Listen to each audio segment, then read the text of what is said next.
Hello everyone, welcome back to platinum classes.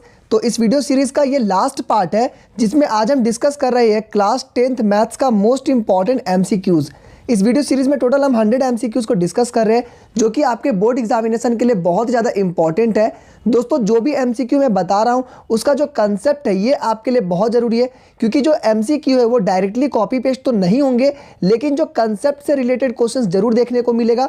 तो आप इस वीडियो को पूरा ध्यान से देखिए और सारे कंसेप्ट को ध्यान से समझिए, ताकि आपका सारा क्वेश्चन एक से एक आपसे बन जाए और आप बहुत ही ईजिली अच्छा से अच्छा स्कोर कर सके। तो चलिए इस वीडियो को स्टार्ट करते हैं और इंपॉर्टेंट एमसीक्यूज़ का इस सीरीज़ में लास्ट पार्ट में सारे एमसीक्यू को फिनिश कर लेते हैं।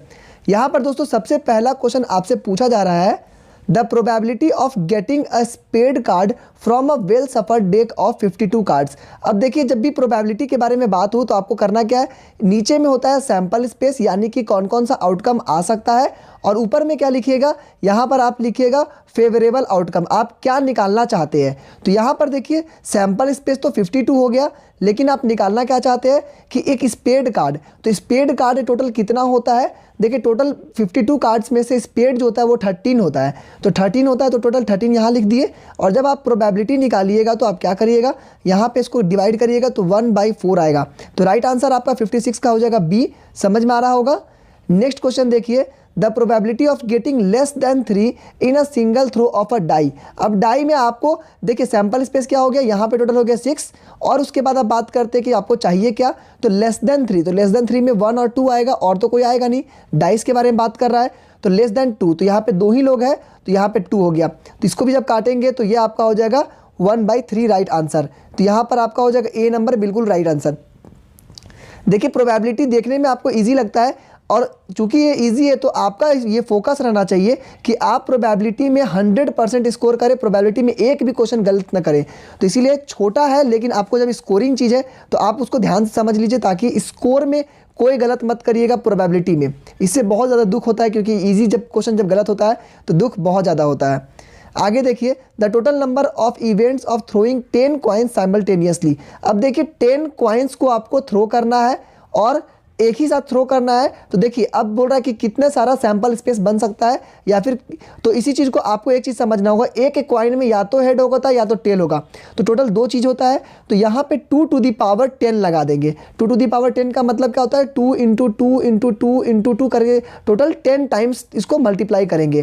तो जब आप इसको मल्टीप्लाई करिएगा तो आपका राइट आंसर हो जाएगा 1024। इससे रिलेटेड आपको क्वेश्चन शायद देखने को मिल जाए, क्योंकि चांस है थोड़ा बहुत घुमा फिरा के पूछा जा रहा है, तो आपको इस तरह का क्वेश्चन देखने को मिल जाएगा। आगे है, which of the following can be probability of an event. अब बताइए इनमें से कौन सा है जो प्रोबेबिलिटी हो सकता है किसी इवेंट का। देखिए ध्यान दीजिएगा, इसमें एक अब बहुत अच्छा कंसेप्ट मैं आपको बताऊंगा कि किस तरह से आप इस चीज़ को गौर कर सकते हैं। तो यहाँ पर देखिए एक एक करके छाटते हैं। प्रोबेबिलिटी कभी भी निगेटिव में नहीं होता है, प्रोबेबिलिटी निगेटिव में नहीं होता है, इसको छाट दीजिए। प्रोबेबिलिटी कभी भी 1 से ऊपर में नहीं होता है, जो प्रोबेबिलिटी होता है वो 1 से ऊपर में नहीं होता है, मतलब 1 से ज़्यादा नहीं होना चाहिए। तो 1 से ज़्यादा प्रोबेबिलिटी है, इसको भी हटा दीजिए, 1.00 है। उसके बाद देखिए यहाँ पर भी देखिए, जब इसको डिवाइड करिएगा तो 7 × 1 = 7, 1 पॉइंट समथिंग आएगा। तो ये भी 1 से ज़्यादा हो गया, तो प्रोबेबिलिटी ये भी नहीं होगा। आपका हमेशा प्रोबेबिलिटी 0 से लेकर के 1 के बीच में होता है, ठीक है, और वो भी पॉजिटिव होता है। तो ये आपको एकदम अच्छा से याद रखना है।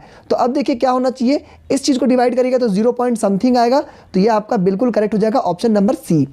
नेक्स्ट क्वेश्चन है, 1 card is thrown from a well shuffled deck of 52 playing cards. The probability of getting none face card. अब देखिए नन फेस कार्ड, टोटल तो 52 हो गया, कोई दिक्कत नहीं। अब नन फेस, तो फेस टोटल कितना होता है, पहले ये चीज़ देखिए। टोटल फेस कार्ड आपका होता है 12, तो नन फेस कार्ड कितना हो जाएगा, नन फेस कार्ड आप इसको 52 - 12 कर लीजिए, तो यहाँ पर हो जाएगा आपका 40। तो यहाँ पर 40 लिख देते हैं, क्योंकि नन फेस कार्ड 40 है, उसको डिवाइड करना है 52 से। आपका राइट आंसर हो जाएगा यहाँ पर 10/13, 10/13 हो जाएगा, आराम से राइट आंसर हो जाएगा। समझ में आ रहा होगा। 4 से डिवाइड करिएगा तो 4 10 जा और 4 13 जा। तो यहाँ पर आपका राइट आंसर हो गया 10/13। नेक्स्ट है, 3 coins are tossed simultaneously, the probability of getting all heads. अब देखिए 3 कॉइन को टॉस कर रहे हैं, तो 3 कॉइन को टॉस कर रहे हैं और इसमें आपको बोल रहा है कि हेड्स आना चाहिए। तो 3 कॉइन को टॉस करने पर आपका टोटल कितना हो जाएगा। देखिए सैंपल स्पेस कैसे आप समझ लेंगे, 3 कॉइन है तो एक कॉइन में या तो हेड होगा या तो टेल होगा, तो टोटल 2 चीज़ हुआ, तो 2 लिखे और 3 बार कर रहे हैं तो 2 पावर 3, तो 2 इंटू 2 इंटू 2 कितना हो गया टोटल 8। तो नीचे तो आपका हो जाएगा 8, कोई दिक्कत नहीं। अब आते हैं ऊपर में कि 3 कॉइन हम कर रहे हैं, हमको दोनों में हेड चाहिए, ठीक है। तो क्या होना चाहिए दोनों में हेड, एक तो हो गया आपका हेड हेड, एक ही बार तो आ सकता है, इसके अलावा तो कोई चांस नहीं है आपका हेड आने का, है ना। तो इसमें आपका राइट आंसर हो जाएगा 1/8। समझ में आ रहा है आपको, 1/8। देखिए तीनों कॉइन के बारे में बात कर रहा है, तो यहाँ पे एच एच एच आने का चांसेस मात्र एक ही बार है, 1/8 होना चाहिए, क्योंकि बाकी जो सैंपल हो जाएगा वो एच एच टी हो जाएगा, एच टी टी हो जाएगा, फिर एच यहाँ पर हो जाएगा एच टी एच हो जाएगा। इस तरह से सैंपल स्पेस अगर आप निकालते हैं तो एच एच एच का प्रोबेबिलिटी मात्र 1/8 होगा, ठीक है। तो ये आपका राइट आंसर हो जाएगा।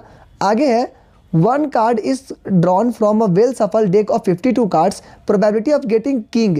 अब किंग चाहिए लेकिन रेड कलर का चाहिए।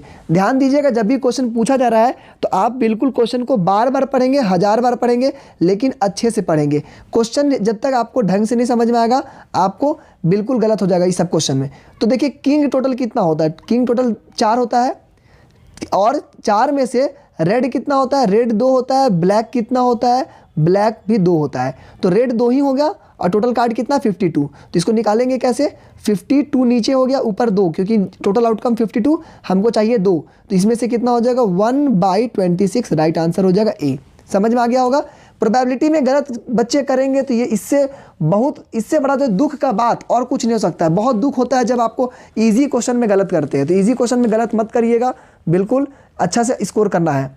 The chance of throwing 5 with an ordinary die is. अब देखिए, अब बोल रहा है ऑर्डिनरी डाई है तो उसमें क्या होगा 1 2 3 4 5 6 इतना होगा, सैंपल स्पेस हो गया 6। अब बोल रहा है 5 लाने का प्रोबेबिलिटी। अब 5 तो एक ही बार ना आएगा, 5 तो एक ही बार आएगा, तो 1/6 हो गया, कोई गलत करने का चांस तो है नहीं।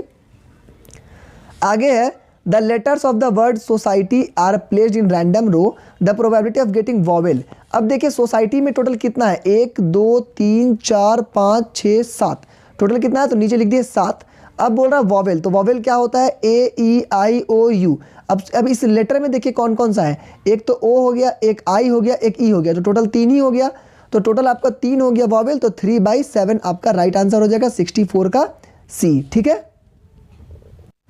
नेक्स्ट क्वेश्चन है the total events to throw 3 dice simultaneously. अब 3 डाइस को आपको थ्रो करना है साइमल्टेनियसली।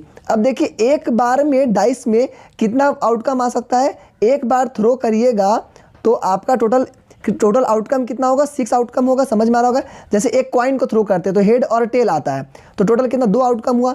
एक डाइस को थ्रो करेंगे तो 1 2 3 4 5 6 आएगा, तो टोटल 6 आउटकम हुआ। अब फेंकना कितना बार है, फेंकना है आपको टोटल यहाँ पर 3 बार, 3 डाइस को, तो यहाँ पे 3 लगा दिए, तो इसका मतलब कितना हो गया 6 × 6 × 6। अब कितना हो गया, ये आपका 216 आंसर बिल्कुल करेक्ट हो जाएगा। यहाँ समझ में आ रहा है किस तरह से निकालते हैं 65 में, ठीक है। इस तरह के क्वेश्चन देखने को आपको मिल सकता है। आगे अब थोड़ा सा हार्ड क्वेश्चन पे आते हैं। अ bag contains 3 red balls 5 black balls, a ball is drawn random from bag, probability of getting red ball. अब देखिए एक बैग में टोटल 3 रेड है, 5 ब्लैक है, तो सैंपल में क्या लिखिएगा, टोटल कितना हो गया, टोटल तो हो गया 8। अब बोल रहा है कि आपको निकालना कोई कितना है, रेड बॉल, तो रेड बॉल तो 3 हो गया, तो 3/8 बिल्कुल राइट आंसर हो जाएगा 66 का ए। क्वेश्चन नंबर 67 में देखिए 1 card is drawn from a well shuffled deck of 52 cards, the probability of that the card will not be an ace card. देखिए बोल रहा है एस कार्ड नहीं होना चाहिए, तो टोटल एस कार्ड टोटल कितना होता है, टोटल एस मतलब ए कार्ड टोटल कितना होता है, 4 होता है, तो कार्ड नहीं होना चाहिए। तो इसका मतलब 52 - 4 करेंगे तो 48 हो गया। जब प्रोबेबिलिटी निकालेंगे तो टोटल हो गया 52 और ऊपर हो गया 48, क्योंकि हमको देखना है एस कार्ड नहीं है। जब इसको काटेंगे तो आपका आ गया 12/13 एंड 12/13 आपका इसका राइट आंसर हो जाएगा 67 का, ठीक है। आगे क्वेश्चन में आते हैं। A lot of consist of 144 ball pens which 20 defective and the other are good. Tanu will buy a pen if it is good but it is not buy if it is defective. अब देखिए यहाँ पर simple सा question बोल रहा है, एक lot है जिसमें 144 बॉल्स है। अब इसमें क्या हो रहा है कि टोटल 20 बॉल डिफेक्टिव है, टोटल 20 बॉल डिफेक्टिव है। अब दुकानदार क्या कर रहा है, उसमें से एक बॉल निकाल रहा है, इसमें से डिफेक्टिव बॉल नहीं निकलना चाहिए। तो इसमें हम क्या करेंगे कि जो नहीं निकलना चाहिए इसका मतलब हमको अच्छा चाहिए, और जब अच्छा चाहिए तो इसका मतलब टोटल अच्छा बॉल कितना है, तो 144 माइनस 20 इसका मतलब हो गया 124 टोटल अच्छा बॉल है। और जब प्रोबेबिलिटी निकालेंगे तो क्या करेंगे हम लोग, इसका 124 अच्छा बॉल है कितना में से, 144 में से, तो इसका प्रोबेबिलिटी आप निकालिएगा 124/144 इसका राइट आंसर हो जाएगा। ठीक है, तो 68 का राइट आंसर हो जाएगा आपका 31/36। आगे चलते हैं हम लोग। A ticket is drawn at random from a bag containing tickets numbered from 1 to 40 the probability that is the selected number will be multiple of 5। देखिए 1 से 40 है तो टोटल नीचे तो 40 हो गया। अब बोल रहे हैं कि यहाँ पर ऐसा नंबर जो कि मल्टीपल ऑफ 5, तो मल्टीपल ऑफ 5 कौन कौन है, 5 है, 10 है, 15 है, 20 है, 25, 30, 35, उसके बाद आता है 40। टोटल कितना हो गया, 1 2 3 4 5 6 7 8, टोटल 8 लोग हैं जो मल्टीपल ऑफ 5 में आता है। तो 8/40 इसका मतलब कितना हो जाएगा, 1/5 इसका राइट आंसर हो जाएगा 69 का बी। ठीक है, आगे आते हैं। Which of the following can not be probability of an event, event का प्रोबेबिलिटी नहीं हो सकता है, इनमें से कौन सा प्रोबेबिलिटी इवेंट का नहीं हो सकता है। देखिए आपको बताए थे कि 0 से लेकर के 1 तक होना चाहिए और क्या होना चाहिए, पॉजिटिव होना चाहिए। अब कौन सा है, तो 0.3 तो बिल्कुल हो सकता है, 25% हो सकता है। 25% का मतलब क्या होता है, 25/100 होता है, तो ये भी 0 से 1 से कम है। 99 का मतलब क्या होता है, 99/100, ये भी 1 से कम है।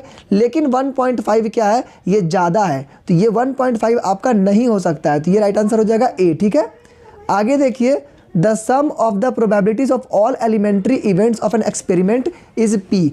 अब बताइए कि टोटल प्रोबेबिलिटी को अगर हम लोग ऐड कर देंगे, किसी एक इवेंट का सारे प्रोबेबिलिटी को ऐड कर देंगे तो आंसर कितना हो जाएगा, इसका आंसर हो जाएगा P = 1, आंसर हो जाएगा 1। ठीक है, उसी तरह से अगर मान के चलिए कोई इवेंट है जिसमें या तो यस या तो नो है, या तो यस या तो नो इस टाइप का इवेंट है और प्रोबेबिलिटी दिया हुआ है, तो अगर यस का दिया हुआ है, अगर मान के चलिए यस का दिया हुआ है आपका 0.3, तो आप क्या करेंगे 1 - 0.3 कर दीजिएगा, तो नो का निकल गया, क्योंकि आपको पता है कि दोनों को ऐड करने पे ये 1 आता है।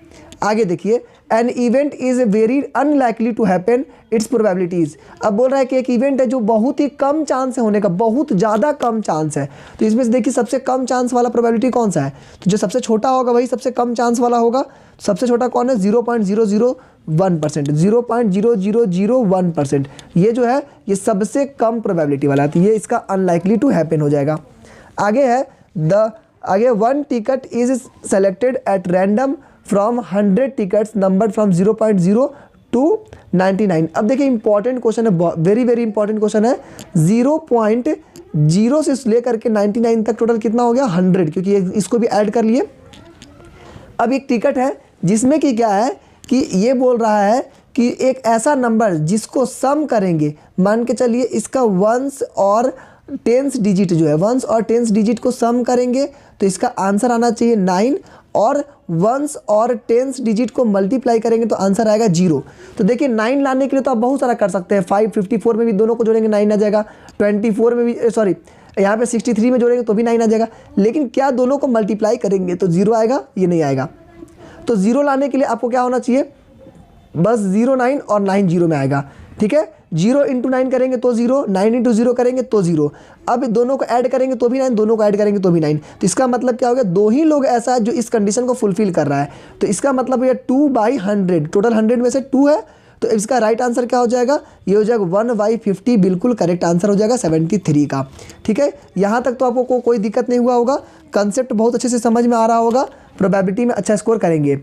आगे है। A girl calculates that the probability of her winning first prize in lottery is इतना। फर्स्ट प्राइज जीतने का जो उसका प्रोबेबिलिटी है 8/100 है। ठीक है, टोटल टिकट कितना है, ये है टोटल टिकट आपका 6000। अब बोल रहा है कि इसका ये टोटल कितना टिकट खरीदी है, प्रोबेबिलिटी है 8/100, इतना टोटल टिकट है, तो टोटल टिकट खरीदी कितना जिसकी वजह से इसका इतना प्रोबेबिलिटी निकला, तो क्या करेंगे 8/100 करेंगे, मल्टीप्लाई कर देंगे इसको टोटल से, तो इससे निकल जाएगा, ये हो गया 480, पूरा करेक्ट आंसर हो जाएगा 480 सी नंबर।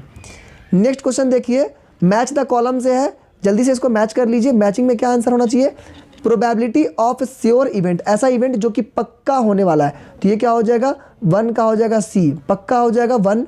ठीक है, उसके बाद है प्रोबेबिलिटी ऑफ इम्पॉसिबल, हो ही नहीं सकता है, जब हो ही नहीं सकता तो इसका प्रोबेबिलिटी हो जाएगा 0 यानी कि बी। और उसके बाद ए और B are complementary event. Complementary event को क्या बोलते हैं, यस और नो इवेंट। या तो यस होगा तो नो होगा, दो ही आंसर निकल सकते हैं। तो ऐसे इवेंट के लिए हम क्या यूज़ करते हैं कि अगर 1 माइनस पी ए कर देंगे, या तो अगर प्रोबेबिलिटी ऑफ ए निकालना है तो यहाँ से 1 माइनस पी बी कर देंगे। ठीक है, तो यहाँ से आपको राइट आंसर आ जाएगा।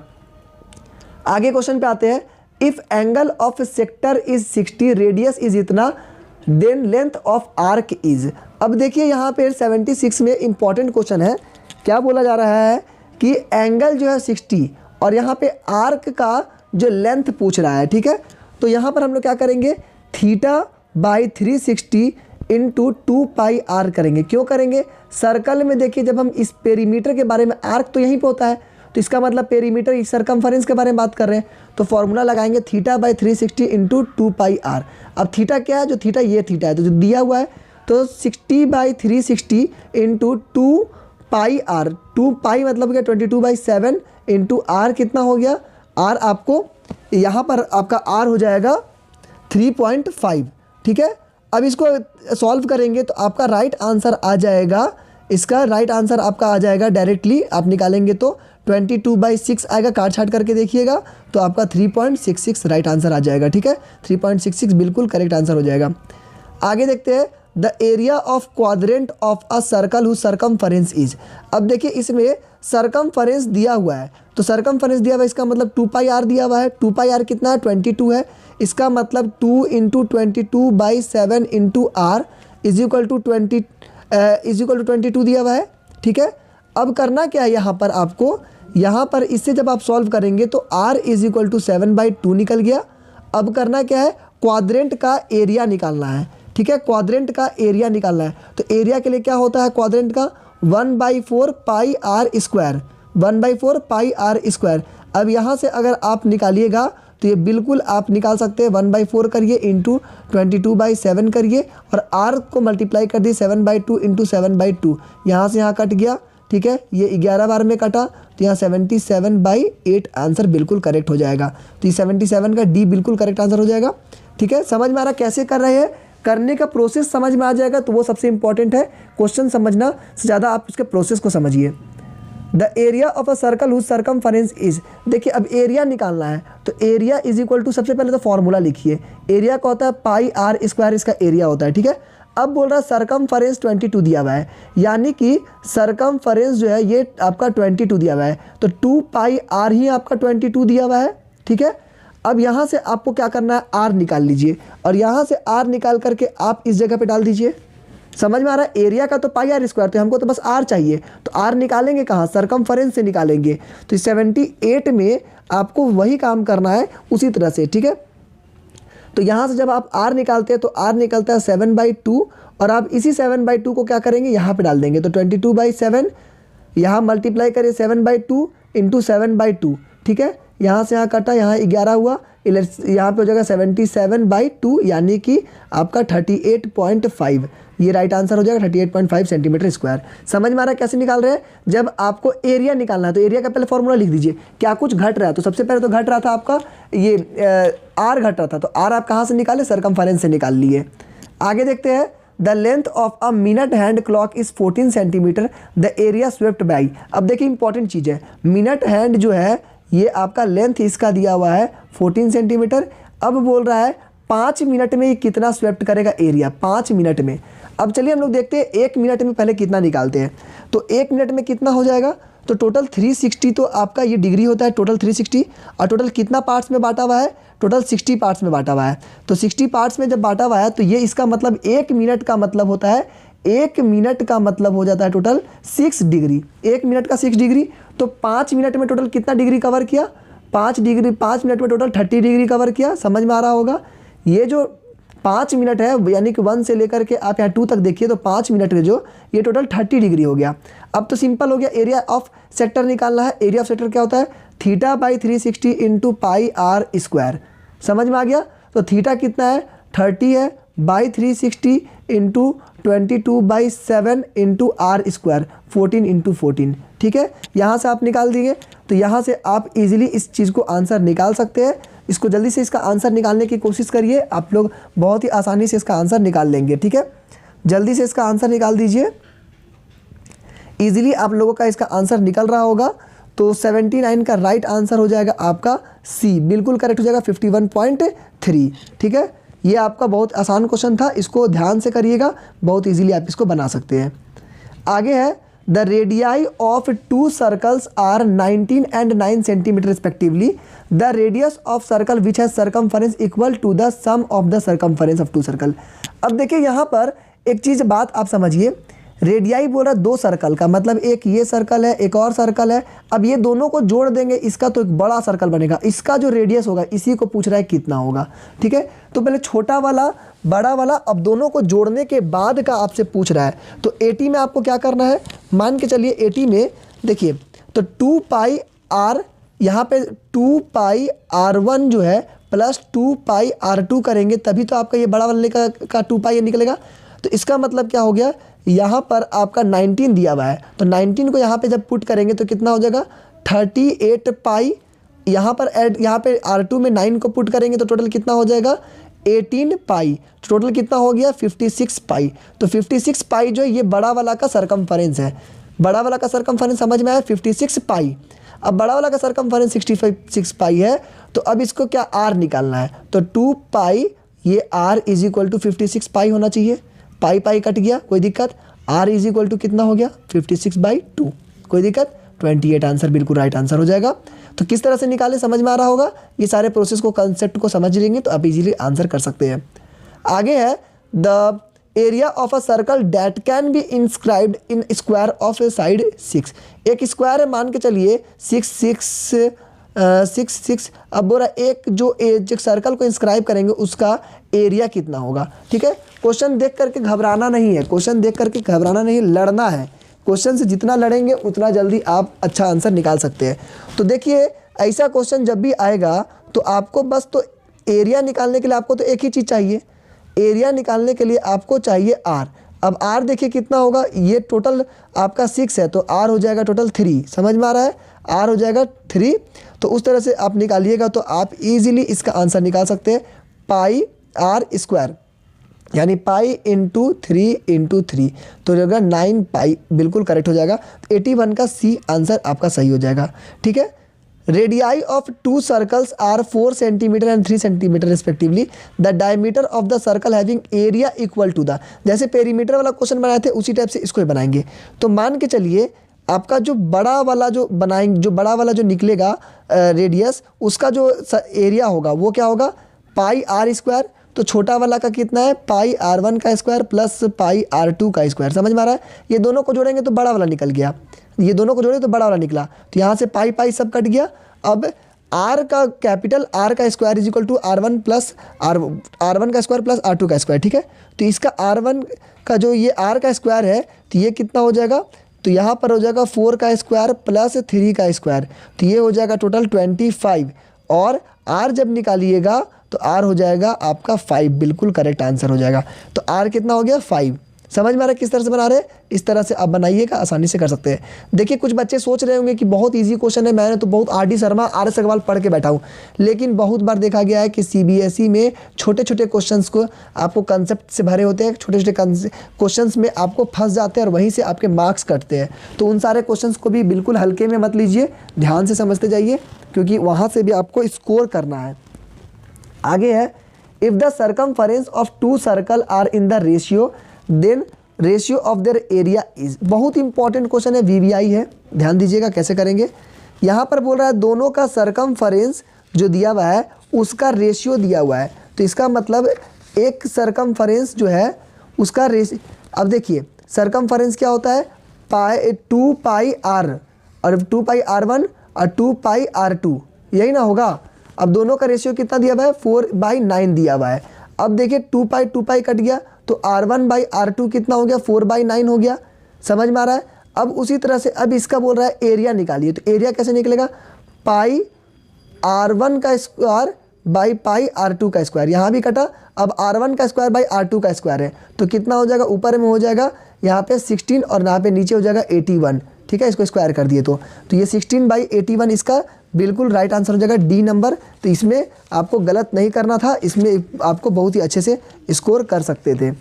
आगे अब देखिए यहाँ पर एक और इम्पॉर्टेंट क्वेश्चन है, ABC is an equilateral triangle, the area of shaded region. अब शेडेड रीजन बिल्कुल यहाँ पे बिल्कुल छोटा सा है, अब इसका आपको निकालना है, ठीक है। 85 में देखिए बेसिकली हम लोग करेंगे क्या, हम लोग ये जो ट्रायंगल है इस ट्रायंगल का एरिया निकाल लेंगे और उसमें से ये सारे सेक्टर्स जो दिए हुए इस सेक्टर को डिलीट कर देंगे, ये सारे सेक्टर को डिलीट कर देंगे तो आपका आंसर आ जाएगा। जब भी इस टाइप का क्वेश्चन आए तो आप सबसे पहले सोचिएगा कि आपको करना क्या है, करना क्या है उस चीज़ को समझिए कि किस में से किसको माइनस करना है। तो ट्रायंगल को पहले तो निकाल लिए, उसमें से क्या किया हम लोग, ये जो सेक्टर दिया हुआ है ये सेक्टर को हम यहाँ से डिलीट कर दिए, ये सेक्टर को हम यहाँ से डिलीट कर दिए। तो चलिए पहले ट्रायंगल का एरिया निकालते हैं। ट्रायंगल का एरिया क्या हो जाएगा, यहाँ पे ट्रायंगल का हो जाएगा आपका √3/4 ए स्क्वायर मतलब कि अब देखिए यहाँ से यहाँ इसका टोटल कितना होगा लेंथ, तो ये आपका दिया हुआ है 1 सेंटीमीटर का, ये है आपका रेडियस, तो टोटल कितना हो जाएगा 2 सेंटीमीटर।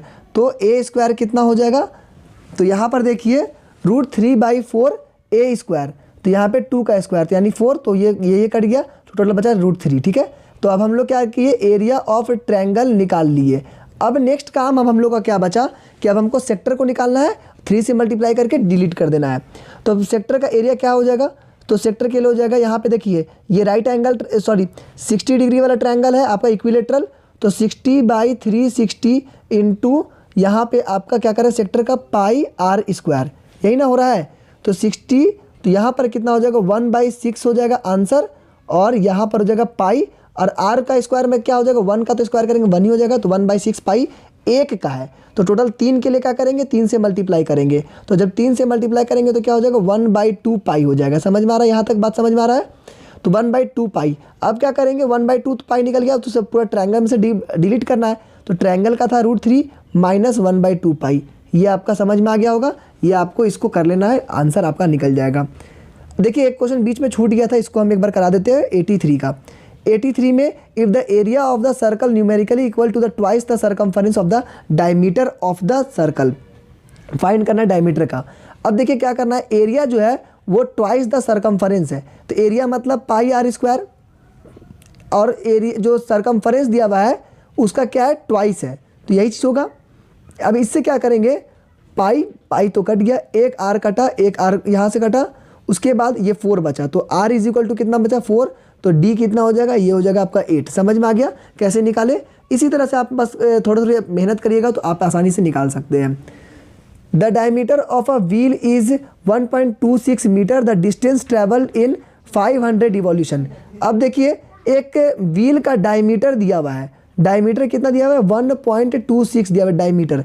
अब बोल रहा है कितना ट्रैवल करेगा 500 रिवॉल्यूशन में, तो देखिए एक रिवॉल्यूशन में कितना जाएगा टोटल अपना सरकमफरेंस इतना जाएगा, एक रिवॉल्यूशन में टोटल सरकमफरेंस जाएगा। तो सबसे पहले हम लोग एक रिवॉल्यूशन का निकालेंगे, यानी कि सरकमफरेंस निकालेंगे।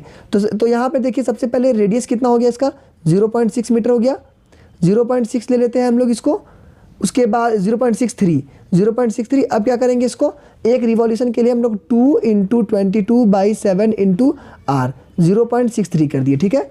अब क्या करेंगे, इसको जब सॉल्व करेंगे तो 3.96 आएगा आपका एक रिवॉल्यूशन का, और टोटल आपको कितना करना है 500 रिवॉल्यूशन, तो 500 से इसको मल्टीप्लाई कर देंगे। जब आप 500 से मल्टीप्लाई करेंगे तो 86 का बिल्कुल करेक्ट आंसर हो जाएगा 1980 मीटर। 1980 मीटर इसका कंसेप्ट समझ में आ रहा है कैसे कर रहे हैं। देखिए कोई जो चक्का है यहाँ से स्टार्ट करके जब यहाँ तक आएगा तो एक सरकमफरेंस का मतलब यही तो हो गया एक रिवॉल्यूशन, तो एक रिवॉल्यूशन का मतलब एक सरकमफरेंस। तो इस तरह से आप इसको सॉल्व करिएगा।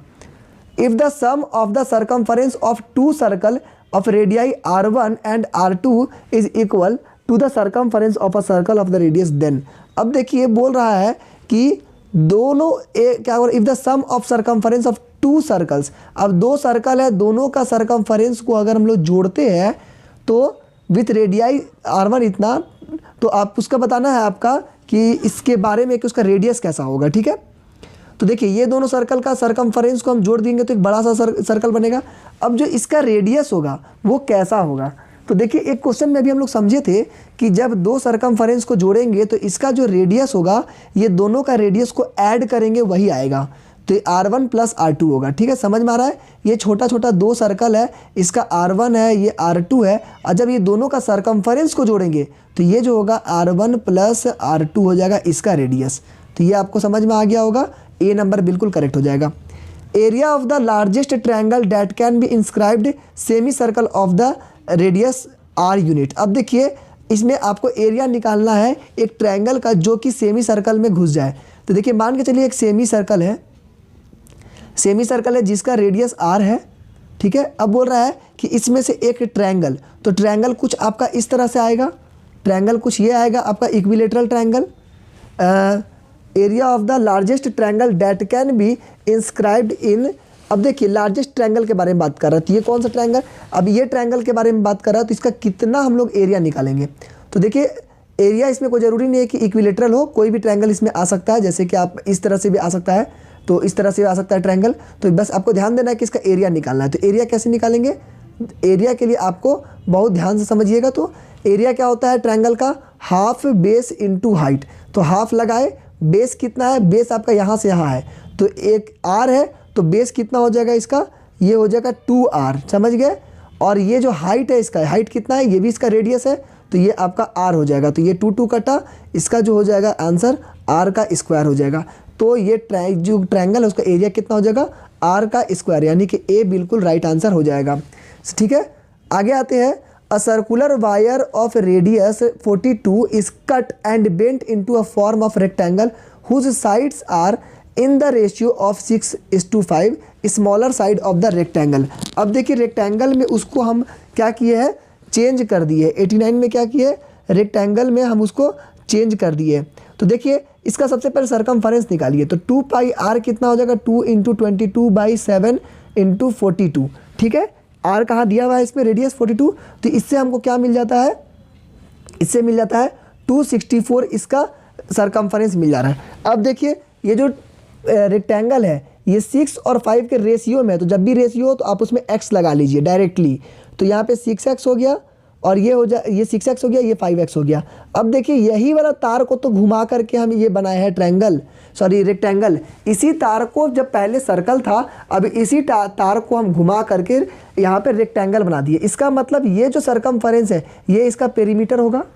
बात समझ रहे हैं कि यहाँ पर जो तार था जिसका सरकमफेरेंस कुछ था, वही सरकमफेरेंस को हम क्या किए हैं, यहाँ पर रेक्टेंगल बनाने के काम आया है। तो इसका मतलब इसका जो ये पेरीमीटर है यही इसका सरकमफेरेंस भी है। तो अब चलिए इसको निकालते हैं। इसका पेरीमीटर क्या होता है, 2 × 6x + 5x = इसका पेरीमीटर होता है। तो पेरीमीटर तो यही हो जाएगा, 264 हो जाएगा। कोई दिक्कत यहाँ पर, यहाँ तक तो कोई दिक्कत नहीं होगा। अब देखिए यहाँ पर क्या हो जाएगा, 2 से यहाँ पर डिवाइड करिए और 6x + 5x को करिएगा तो 11x = आपका 132 हो गया। x = आपका हो गया यहाँ पर x = आपका हो जाएगा 12 आंसर। तो देखिए x 12 आ गया, समझ में आ गया। x 12 है तो ये लॉन्गर साइड कितना हो जाएगा, 12 × x हो जाएगा, और यहाँ पर हो जाएगा 12 × 5। तो स्मॉलर साइड के बारे में पूछ रहा है, तो यहाँ पर इसको मल्टीप्लाई कर देंगे 12 से, तो ये हो जाएगा 12 × 25 = 60 आंसर बिल्कुल करेक्ट हो जाएगा 89 में बी। समझ में आ गया कैसे बनाए, कि जब वो सर्कल को घुमाए तो उसी को तो पेरीमीटर कहलाए, वही पेरीमीटर बन गया। ठीक है ना। आगे देखिए, the area of a quadrant of a circle whose circumference is 44। Circumference दिया हुआ है, अब आपको क्या करना है, एरिया निकालना है। तो सरकमफेरेंस, अब एरिया का पहले फॉर्मूला लिख लीजिए। एरिया का फॉर्मूला क्या होता है, πr²। अब क्या करना है, इसको r आपको खोजना है सबसे पहले। तो सरकमफेरेंस आपको दिया हुआ है, यहाँ पर एरिया का जब हम बना रहे क्वेश्चन, तो πr² इसका आंसर हो गया। r आपको निकालना है, तो r आप कैसे निकालिएगा, तो 2πr दिया हुआ है आपका कितना, 2πr दिया हुआ है आपका 44। उसके बाद आप यहाँ से इसको जब आप डिवाइड करिएगा, पूरे सॉल्व करिएगा, जैसे कि यहाँ पर हो जाएगा 2 × 22/7 × यहाँ पर r, तो आपका आ जाएगा 44। यहाँ से अगर आप r निकालते हैं तो वहाँ से आपका r आपका निकलता है 7, और आप एरिया जब निकालिएगा तो क्या निकलेगा, πr²। तो 22/7 × 7 × 7। ठीक है, तो ये कट गया, तो 22 को, तो यहाँ पर क्या हो जाएगा आपका, यहाँ पर देखिए 77 आपका। एक चीज़ और देखिए, क्वाड्रेंट बोल रहा था तो 1/4 होना चाहिए, मल्टीप्लाई करेंगे देखिए क्वाड्रेंट बोला था, यहाँ पे ध्यान नहीं दिए थे, क्वाड्रेंट।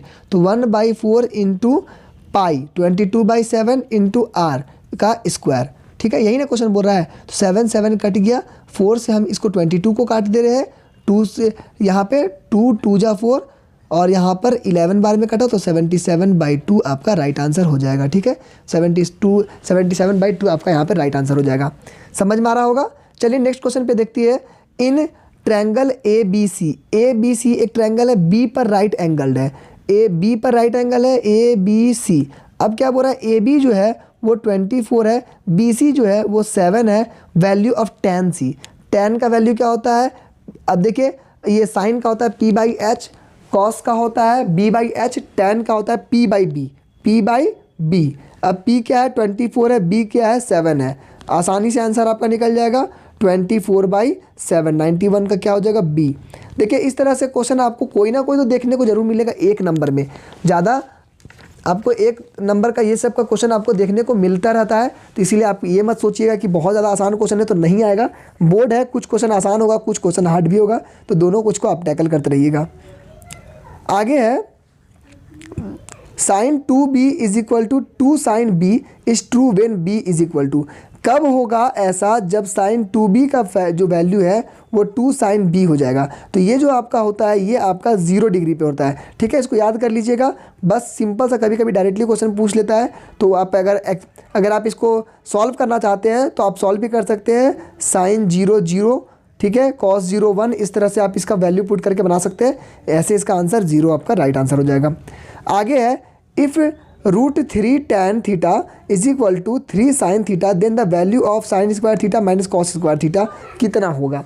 तो देखिए ये क्वेश्चन के लिए आपको सबसे पहले तो सॉल्व करना होगा। तो यहाँ पर हम सॉल्व करके दिखा दिए आपको। सबसे पहले करना क्या है, √3 sin theta by cos theta कर दिया, मतलब tan थीटा को क्या किए sin बाई cos कर दिए, तो ये 3 sin थीटा हो गया, ठीक है। उसके बाद यहाँ पर आपका sec theta is equal to √3 है और cos theta is equal to 1/√3 आया, और जो कि cos स्क्वायर थीटा 1/3 है। क्या किया, इसको स्क्वायरिंग कर दिए। देखिए पहली बार अगर आपको इस टाइप का देख रहे होंगे तो बहुत कन्फ्यूजन लग रहा होगा। तो अभी आप क्या करिए, जितना हो सके NCERT का क्वेश्चंस बनाने की कोशिश करिए, डायरेक्टली वहाँ से क्वेश्चन आने का चांस है। इधर उधर से भटकने से अच्छा है कि आप वहाँ से करिए। तो आप ये देखिए, अब sin square theta plus cos square theta कितना होता है 1 होता है। तो इसी से हम लोग क्या करेंगे और क्या निकालते हैं, sin square theta is equal to 1 minus cos square theta. तो यहाँ से हम लिखते हैं 1 माइनस cos स्क्वायर थीटा, तो आपका आंसर हो जाएगा 1/3। तो इसका राइट आंसर कितना हो जाएगा 1/3।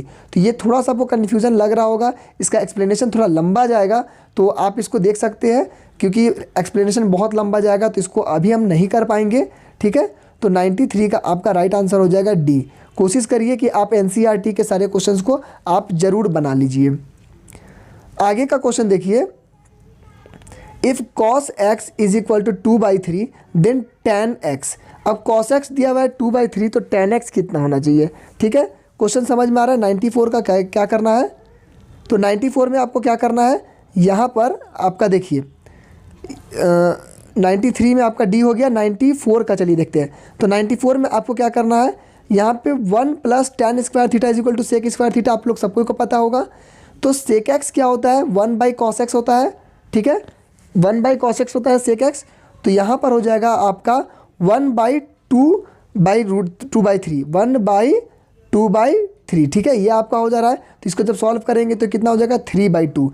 Hence 1 plus tan square x is equal to 3/2 का स्क्वायर करेंगे तो आपका आ जाएगा 9/4, ठीक है, 9/4 आ जाएगा आपका। और यहाँ से जब आप tan स्क्वायर एक्स करिएगा तो 9/4 माइनस 1 करेंगे तो 5/4 आ जाएगा आंसर। और राइट आंसर हो जाएगा tan थीटा का √5/2।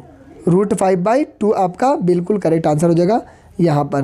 तो √5/2 कहाँ है, ऑप्शन नंबर सी हो गया, बिल्कुल करेक्ट। आगे देखिए, the value of tan 60 divided by cot 30 is equal to, tan 60 का वैल्यू कितना होता है। अब वैल्यू आपको बिल्कुल याद रखना चाहिए, tan 60 का वैल्यू √3, cot 30 का वैल्यू √3, दोनों को करेंगे तो आंसर हो जाएगा 195 का हो जाएगा बिल्कुल 1। 96 में क्वेश्चन नंबर देखिए, sin 30 प्लस cos 60। अब sin 30 प्लस cos 60, तो sin 30 पहले देखिए कितना होता है, तो ये होता है 1/2, उसके बाद प्लस cos 60 1/2 माइनस √3/2, उसके बाद प्लस √3/2, इसको आपको सॉल्व करेंगे तो यहाँ से हो जाएगा आपका 1 और यहाँ हो जाएगा √3। ठीक है, यहाँ पर हो जाएगा, देखिए आधा √3/2 आधा है, तो दोनों को 1/√3, 1 माइनस √3 बिल्कुल करेक्ट हो जाएगा 96 का। तो 96 का सी करिएगा। आगे देखिए 1 minus cos square A is equal to 1 minus cos square A कितना होता है, ये होता है आपका साइन स्क्वायर ए, क्योंकि आपको पता है sine square theta plus cos square theta is equal to 1 होता है।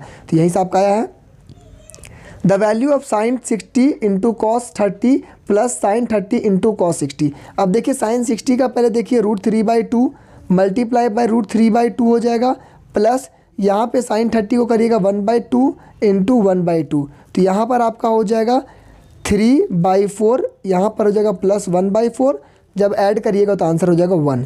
यहाँ पर 98 समझ में आ गया होगा। तो वैल्यू सबका याद रखिए, जो भी बुक में दिया हुआ है NCERT बुक से एक बार आप अच्छे से ज़रूर देखिए। If cos x is equal to a/b then sine x कितना होना चाहिए, cos x a/b है तो साइन x कितना होना चाहिए। तो क्या करेंगे, यहाँ से आप लोगों को पता है sine square x plus cos square x is equal to 1 होता है, तो साइन स्क्वायर x कितना हो जाएगा 1 माइनस कॉस स्क्वायर एक्स।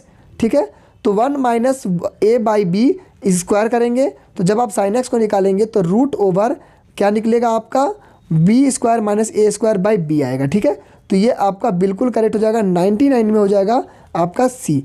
देखिए जितना हो सके आप क्वेश्चंस को बनाइएगा तभी आपको समझ में आएगा।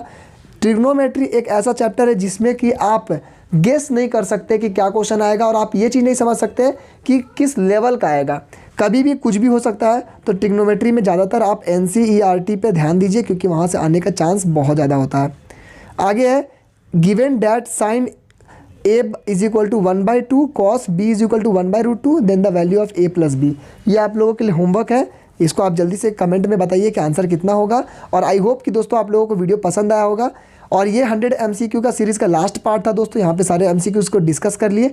उम्मीद करते हैं कि आप लोगों को वीडियो पसंद आया होगा। चैनल को सब्सक्राइब कर दीजिए दोस्तों। यहाँ हमारा मोटो है लर्न सिंपल लर्न ईजी, कम समय में बेस्ट नॉलेज देने की पूरी कोशिश करते हैं दोस्तों। और यहाँ पर आप लोगों का बहुत उम्मीद रखते हैं कि कल का एग्जामिनेशन आप लोगों का अच्छा जाएगा। ऑल द बेस्ट दोस्तों, अच्छे से एग्जामिनेशन दीजिएगा और जितना हो सके क्वेश्चन पे लड़िएगा, जितना टाइम स्पेंड कर सकते हैं उसको करिएगा लास्ट मोमेंट पे, क्योंकि शुरुआत में जो आंसर आता है आप उसको पहले कर लीजिएगा और जो लास्ट में आप लड़िएगा क्वेश्चन से, और जितना हो सके उसको आंसर करने की कोशिश करिएगा, राइट आंसर आपका आ जाएगा। तो आज के इस वीडियो में दोस्तों बस इतना ही। Thank you and have a nice day.